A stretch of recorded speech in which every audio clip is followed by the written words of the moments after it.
Salut, allez c'est parti aujourd'hui, le théorème de Pythagore. Pour commencer, toujours la même chose, mon stylo. Ah, ok, non, je crois que j'ai demandé autre chose qu'un ours en peluche. Merci beaucoup.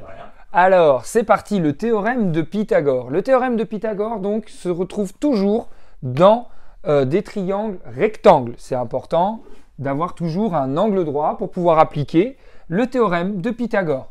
Les triangles rectangles, qu'est-ce que c'est? Ce sont des triangles qui sont en fait des demi-rectangles ou des demi-carrés, si jamais les deux côtés qui sont adjacents à l'angle droit, c'est-à-dire qu'ils le touchent ou qu'ils le forment, cet angle droit, sont égaux. Là, en l'occurrence, ce n'est pas le cas. On a un triangle très connu qui s'appelle le triangle 3, 4, 5. Pourquoi il est intéressant, ce triangle?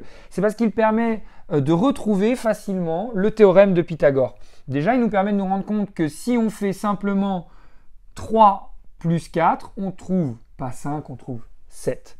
Alors, on voit bien l'hypoténuse donc ici qui est en face de l'angle droit. On dit que c'est le côté opposé à l'angle droit et vous pouvez le repérer si jamais vous avez l'hypoténuse dans un exercice. Vous pouvez le repérer parce que c'est le plus grand côté du triangle. Alors, on y va pour l'écriture du théorème. Avant de commencer les calculs, il faut toujours passer par une petite phrase qui comporte en réalité 3 étapes. Et c'est très important, comme le rappelait mon assistant, de bien la rédiger parce que sinon on perd des points.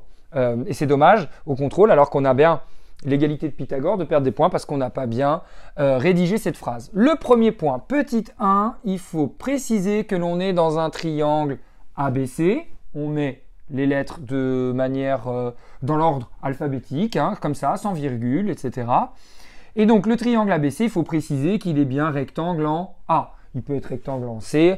Bref, c'est la lettre du sommet où il y a l'angle droit.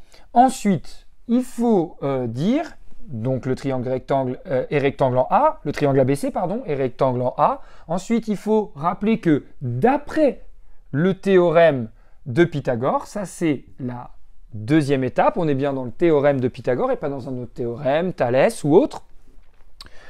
On a, troisième chose à penser, l'égalité suivante. Parce que Pythagore, c'est une équation, c'est une égalité.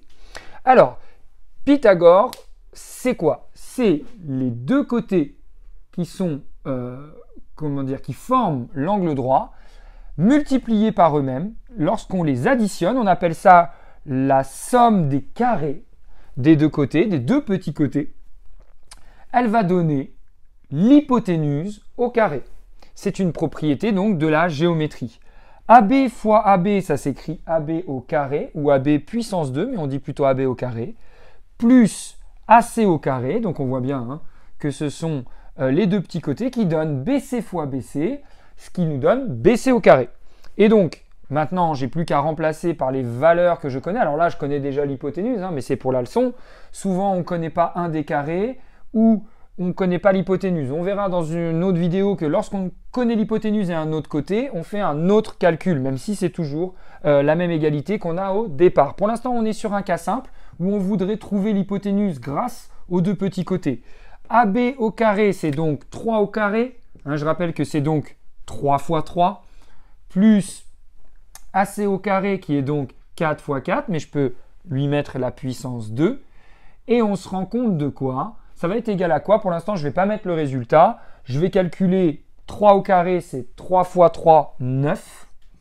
Plus 4 au carré, c'est 16. Hein, ça peut être pas mal de connaître ces tables de multiplication comme je le dis souvent. Et 9 plus 16, ça nous fait donc 25. Ok? Mais ce qu'il faut bien remarquer quand même, c'est que ici, j'ai BC au carré. Donc 25, c'est BC au carré. C'est pas BC. Et souvent, c'est le côté multiplié par lui-même. Souvent, ce qu'on vous demande dans les exercices, c'est pas BC au carré, c'est la longueur BC.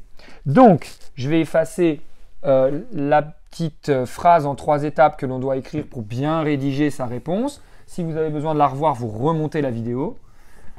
Hop. Et donc, ici, je me rends compte que j'ai BC au carré qui est égal au 25 que j'ai trouvé là. Et donc, moi, ce que je veux, c'est BC. Et pour avoir BC, ce que je vais faire, c'est que je vais mettre BC au carré sous la racine carrée. Ça va me mettre 25 sous la racine, d'accord? Ce qui fait qu'en fait, j'ai plus BC ici. J'ai plus BC au carré, pardon, j'ai BC, je vais l'écrire ici en fait, parce que la racine carrée d'un carré, bah, c'est le nombre qui est au carré sous la racine. Et donc la racine carrée de 25, c'est une racine entière. C'est 5 fois 5, 25. Donc la racine carrée de 25, c'est 5. Et j'ai bien retrouvé le résultat que je cherchais. Donc voilà, ce triangle 3, 4, 5 est très pratique pour se souvenir qu'il faut bien mettre les côtés au carré pour trouver 25 et ensuite ramener 25 à sa racine carrée pour trouver 5 du triangle 3, 4, 5.